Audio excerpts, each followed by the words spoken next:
বিয়েবাড়ির স্টাইলে glass cup মাছের রেসিপি। বিয়েবাড়ির স্টাইলে তো অনেক রুই কাতলা খাওয়া হয়, কিন্তু আজ আমরা করব বিয়েবাড়ির স্টাইলে গ্লাস কাপ মাছের রেসিপি। প্রথমে মাছে নুন, হলুদ, লঙ্কার গুঁড়ো মাখিয়ে নেব।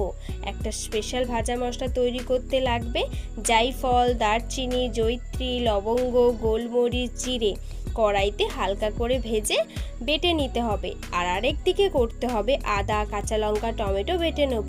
মাছটাকে ভালো করে ভাজা করে নিতে হবে, আলুটাকেও ভালো করে ভাজা করে নিতে হবে। এরপর কড়াইতে শুকনো লঙ্কা, তেজপাতা, জিরে, তারপর বেটে রাখা আদা, লঙ্কা, টমেটোর পেস্ট দিয়ে দেবো। তার সাথেও দেব নুন, হলুদ, লঙ্কার গুঁড়ো, চিনি দিয়ে ভেজে রাখা আলুটাকে দিয়ে ভালো মতন কষিয়ে জল দিয়ে দেবো। তারপর জলটা ফুটে গেলে মাছগুলোকে দিয়ে ভাজা মশলাটাকে আবার ভালো মতন করে ছড়িয়ে আমাদের রেডি